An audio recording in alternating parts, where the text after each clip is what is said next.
Hello there, and thank you for watching the next video of web penetration testing with Kali Linux. In this video we're going to talk about vulnerability assessment and penetration testing and what they are. Before I start, I just want to refresh your mind about what we talked about in the previous video about OWASP or OWASP Top 10. So OWASP is the organization that they basically provide a list of application or web application vulnerabilities, and the top 10 list is basically the most common vulnerabilities that you can find on applications, on web applications. So you could go to owasp.org to check the top 10, which is this is the most current one, 2017. What you would find in there is actually talking about application security risks, which kind of is a bit confusing, but I'm going to explain to you guys the differences between risks, vulnerabilities, and threats in a second, and basically understanding what could become a risk. So the list that you see in here are basically vulnerabilities, not necessarily risks, but I'm just going to explain that in a second.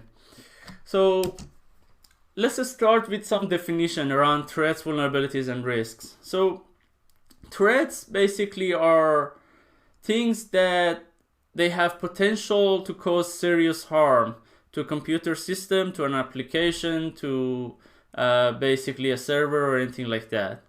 Vulnerability, on the other hand, is a weakness on the system that can be exploited by a threat actor. So the combination of a threat and vulnerability is what we call a risk.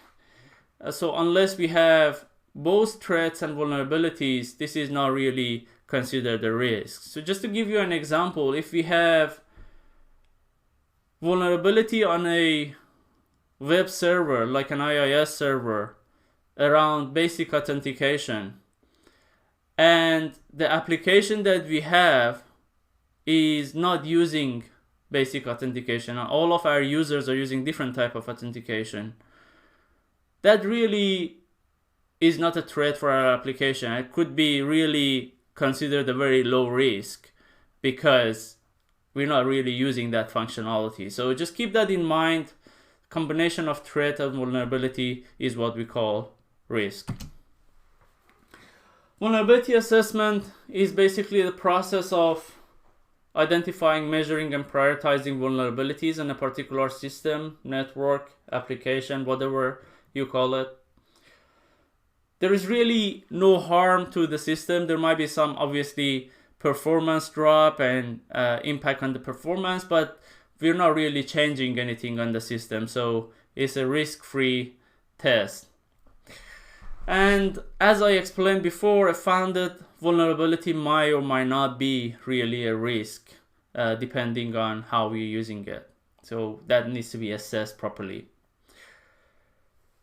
And this is an essential step before we start doing proper penetration testing.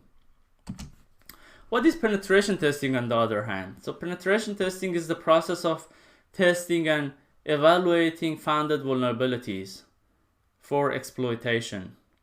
So we want to understand whether those vulnerabilities that we found are exploitable or not.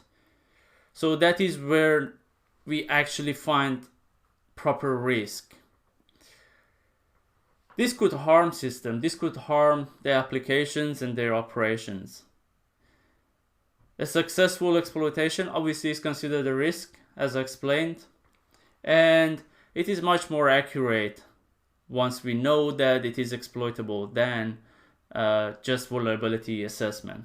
And it could have obviously legal consequences. I explained before that this has to be done only under appropriate agreements and contractual agreements and non-disclosure agreements, and it must not be done without any of those. So keep in mind, ethical hacking or penetration testing is more than just vulnerability assessment, and the goal is to provide a customer report which is accurate, and they can basically use that report to basically move towards more security on their applications and on their environment. On the next video, we're going to talk about ethical hacker responsibilities a little bit. Thank you for watching this video, and I will be with you in the next one.